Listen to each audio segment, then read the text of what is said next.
తమరికి. అప్పుడు మీరన్న మాట ఒక్కటే, తథాస్తు, తథాస్తు.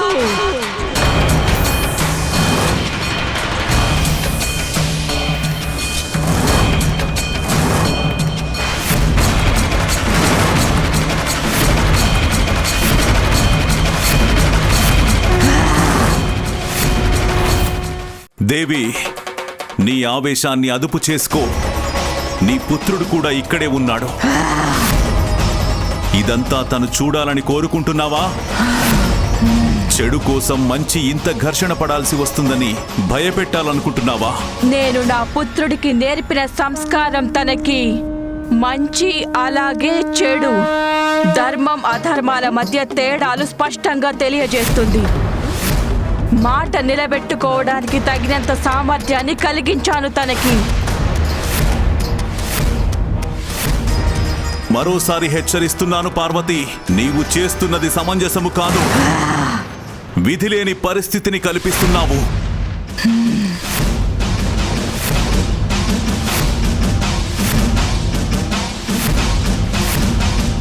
నీ పుత్రుడికి సహాయం చేయాల్సిన పరిస్థితి కల్పిస్తున్నావు. తమరికి ఏది మంచిదనిపిస్తే అదే చెయ్యండి మహాదేవా.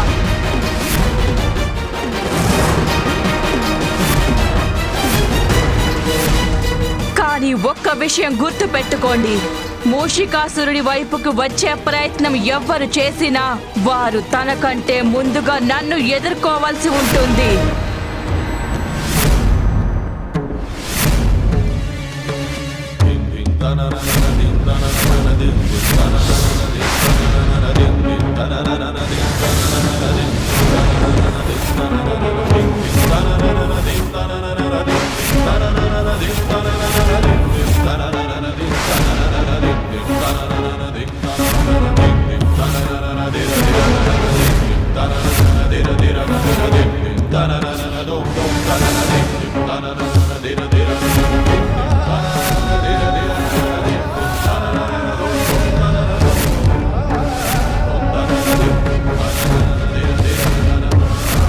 పార్వతీమాత కాళిక రూపాన్ని, మహాదేవుడు వీరభద్రుడి రూపాన్ని ధరించారు.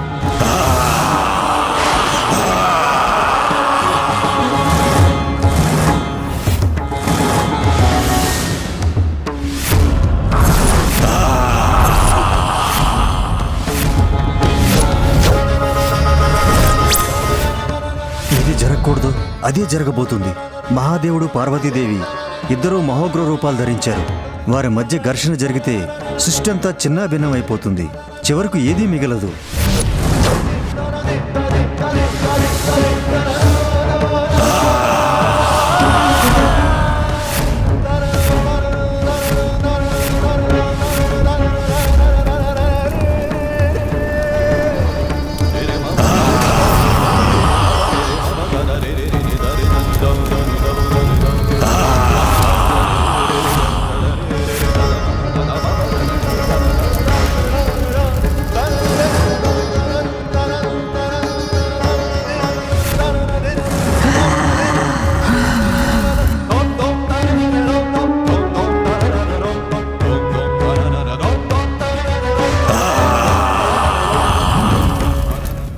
మాత, శాంతించండి మాత.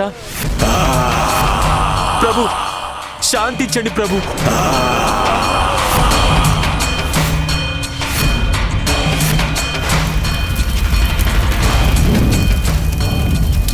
ఇక్కడ జరుగుతున్నది సమంజసం కాదు. నేను మా తల్లిదండ్రుల మధ్య యుద్ధం జరగనివ్వకూడదు. అమ్మా, తండ్రి గారు, నా కారణంగా మీరిద్దరు యుద్ధం చేయకండి.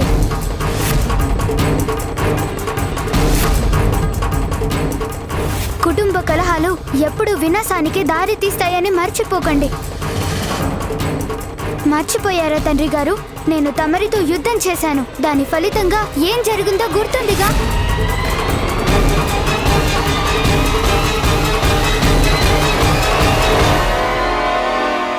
ఇప్పుడు నాకొక అనూహ్యమైన సమస్య ఎదురైంది. దానికి పరిష్కారం మన ముగ్గురం కలిసి చర్చించి పరిష్కరించాల్సి ఉంటుంది.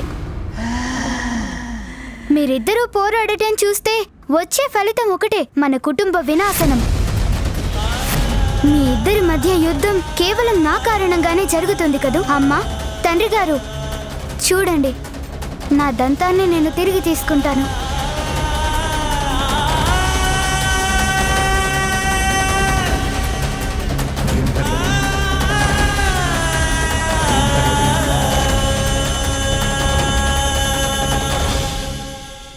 అమ్మా, తమరి కూడా తమ మురుగుని వెనక్కి తీసుకోండి.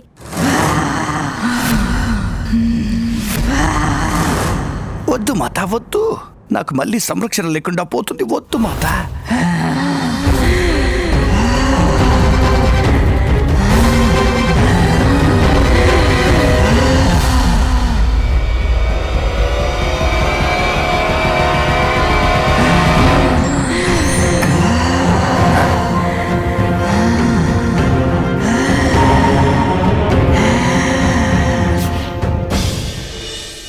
నా పరిస్థితి మళ్ళీ మొదలుకొచ్చిందేంటి?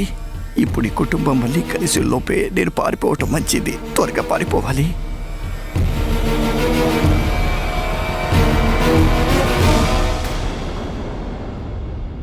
నా పరిస్థితి మళ్ళీ మొదలుకొచ్చిందేంటి?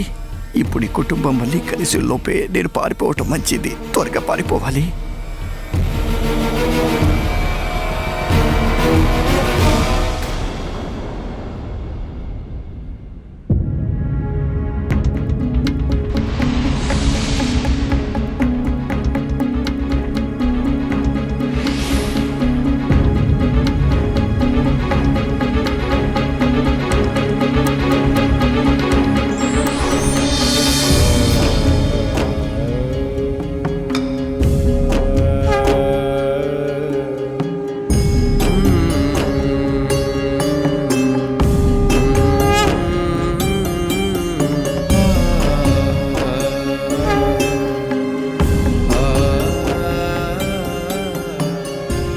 వీరిద్దరూ అకారణంగా యుద్ధం చేయబోయారు. నిజానికి ఏ మూషికాసురుడి కారణంగా ఇదంతా జరిగిందో అతని గురించి మర్చిపోయారు మీరు.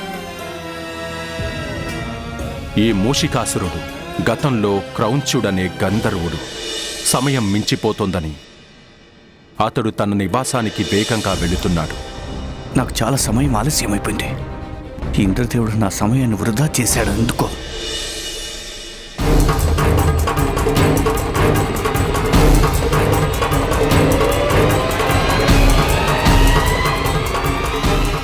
తొందరలో క్రౌంచుడు వాసుదేవ మహర్షిని ఢీకొన్నాడు. దాంతో సంవత్సరాల తరబడి చేస్తున్న తపస్సు భంగమైంది. వాసుదేవ మహర్షి ఆగ్రహం చెందారు. ఆ క్రౌంచుడికి అసురుడిగా మారిపోమ్మని శాపమిచ్చారు. నేను నిన్ను శపిస్తున్నాను. నువ్వు అసురుడివైపోతావు.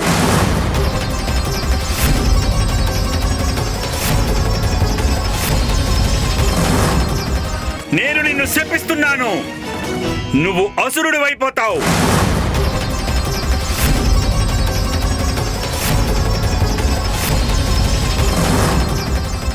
లేదు ఋషివర్య, లేదు. కాలికి కొమ్మ తగిలి కాలు జారి మీ పై పడ్డానంతే. తమరి తపస్సును భంగం చేయాలనే కోరిక నాకెంత మాత్రమూ లేదు మహర్షి. దయచేసి నన్ను క్షమించండి. దయచేసి క్షమించండి. శాంతించిన వాసుదేవ మహర్షి తన శాప ప్రభావాన్ని తగ్గించడానికి అంగీకరించారు. క్రౌంచుడికి తన అసుర రూపంలో కూడా ఒక అవకాశం లభించింది. తను పార్వతీమాతకు భక్తుడైపోతాడు. ఒకవేళ తను పార్వతీమాతను తన తపస్సుతో మెప్పించగలిగితే తన శాపం నుంచి విముక్తి లభిస్తుందని. ఋషివర్య, ఋషివర్య! అసుర రూపం పొందినప్పటికీ క్రౌంచుడు పార్వతీదేవి భక్తిలో లీనమై ఉండేవాడు.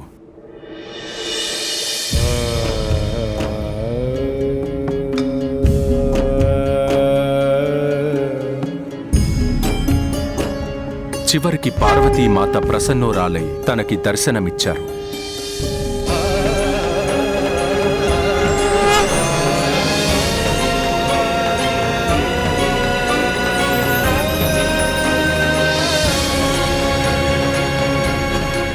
క్రౌంచుడికి పరాక్రమం, శక్తి, మేధస్సులను వరంగా ప్రసాదించారు.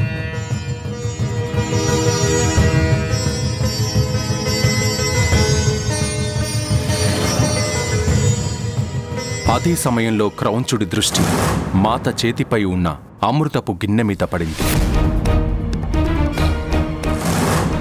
దాన్ని చూడగానే అతడిలో దురాశ పుట్టి మాతను అమృతాన్ని ప్రసాదించమని కోరాడు. అప్పుడు మాత అమృతం కేవలం అర్హులకు మాత్రమే లభిస్తుందని తెలియజేశారు. క్రౌంచుడు అమృతాన్ని పొందే అర్హత సాధించలేదని చెప్పారు.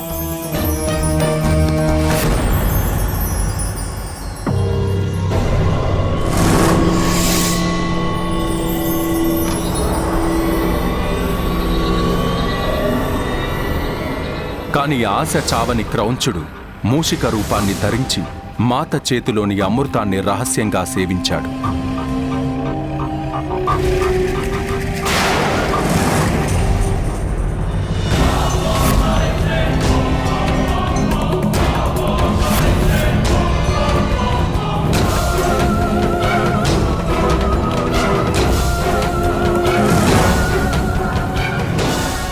దాంతో పార్వతీమాత ఆగ్రహించి వాసుదేవ మహర్షి శాపం నుంచి విడుదల చేయడానికి మారుగా అంతకంటే పెద్ద శాపాన్నిచ్చారు. నేను వద్దన్నా వినకుండా నువ్వు మూషిక రూపం ధరించి అమృతాన్ని దొంగిలించావు. అందువల్ల నేను నీకొక శాపం ఇస్తున్నాను. నేటి నుండి నువ్వు మూషికాసురుడి రూపం ధరించి చౌర్యంతోనే కడుపు నింపుకుంటావు.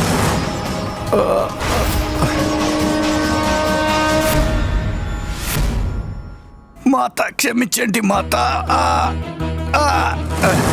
నన్ను క్షమించండి మాత, క్షమాభిక్ష పెట్టండి. క్షమించండి మాత, క్షమించండి. నువ్వు నాకు పరమ భక్తుడవు, అందులోనూ అమృతాన్ని సేవించిన వాడవి. అందువల్ల నీకు మరణం సంభవించదు. సమయం ఆసన్నమైనప్పుడు మా పుత్రుడు గజాననుడి ద్వారా నీకు విముక్తి లభిస్తుంది. నీకు విముక్తి లభిస్తుంది.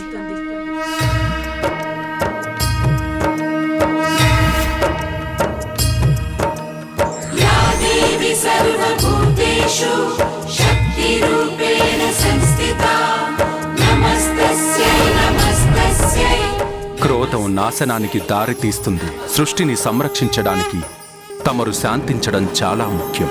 సమస్యలకు పరిష్కారం ఆగ్రహం వల్ల కాదు, ఆలోచన వల్లే లభిస్తుంది. ఈ సమస్యకి పరిష్కారం కేవలం గజాననుడే కనుగొంటాడు.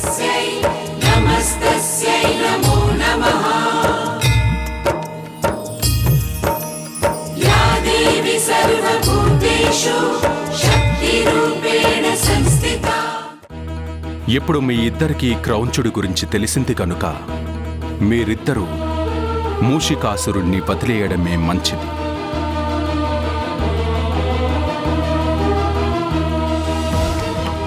ఇంకా గజాననుడికి వదిలివేయండి. తనే విధి లిఖితాన్ని నిజం చేసి చూపిస్తాడు. జరిగేదంతా క్రౌంచుడి సముద్ధరణకే జరుగుతుంది.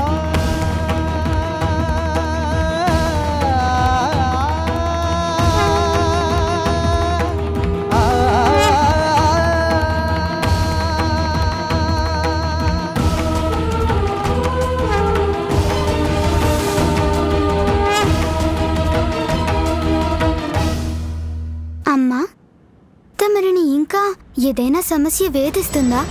పుత్రా, మీ తల్లిగారు తన మహాభక్తురాలైన సువేణికి అంటే మూషికాసురుడి భార్యకి వరం ఇచ్చారు.